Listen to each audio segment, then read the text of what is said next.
ค่ะเนาะย้อนมาผักกัดส้มน้ำปีนั่งเสียงจิ้นเฮ็ดนะคะมื้อนี้เฮาจะมาเฮ็ดกันนะคะเนาะเฮ็ดจังหือเจ้ามาด้วยกันค่ะอ๋อค่ะย้อนให้ไปนั่งเสียงจิ้นเฮ็ดผักกัดส้มน้ำแป้นแทงเย้านะคะเนาะเฮามาเฮ็ดกันค่ะว่าใส่อีหยังกันพ้องนะคะเนาะผักกัดส้มน้ำค่ะตักผักกาดมันมันเหี่ยวจังไหนนะคะเนาะมื้อเดียวในตักครึ่งวันก็ไรค่ะเหลียดไม่น่ะนะคะเนาะต้องตักดังวันก็ไรค่ะผักกาดมิ้วในมันแก่น่ะนะคะเนาะเนี่ยค่ะมันเลิกอันแก่งเป็ดนะคะเนาะกินไรค่ะอันแก่มันจะไหนเลิกเอาแต่อันหนุ่มนะคะเนาะ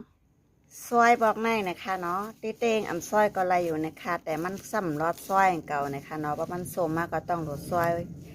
อยู่ดีนะคะเนาะซอยแหวก็จอกไข่มองดีกว่านะคะเนาะซอยมองในค่ะมาโนดกันดีกว่านะคะเนาะโนดคือมันจังไหนนะคะเนาะประมาณจะไหนก็แล้วค่ะกำได้มาเอากับล่างน้ำกันค่ะใส่น้ำล่างค่ะล่าง3 สีน้ำกอลีนะคะเนาะล่างให้น้ำใสๆค่ะตักทางในมาใส่ทางในนะคะเนาะก้นเต็มหมอแต่ก็หมอแต่นะคะเนาะก้นเต็มหมอก็หมอกว่านะคะนี่ค่ะเนาะล่างยาวๆค่ะมาใส่เกลือกันนะคะเนาะใส่กระนายป้อยค่ะปอกในเฮาจะมองใส่น้ำห้าวเข่านะคะนี่ค่ะน้ำห้าวเข่าใส่น้ำห้าวเข่าได้ส้มแหลมมีเด้อค่ะโยเนาะไม่ปอดเนี่ยพอใส่น้ำห้าวเข่าก็อำโลใส่ข้าวสุกว่างเนื้อมันยาวหน่อยค่ะเนาะเดี๋ยว2 ขึ้น 3 วันห้าวคามาด้วยกันค่ะพอผักกาดส้มไร2 ขึ้น 3 วันยาวหน่อยค่ะมองใส่น้ำห้าวเข่าหน่อยค่ะเนาะ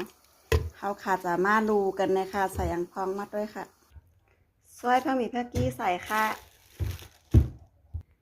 เยาวก็ซอยหอมแดงใส่ค่ะ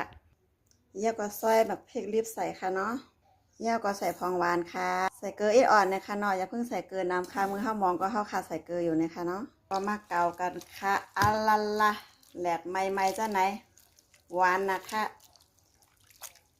แน่ค่ะส้มๆเผ็ดๆย่ำเย้าเนี่ยค่ะเนาะง่ายๆกล้วยค่ะกระเฮ็ดกินกันด้วยค่ะ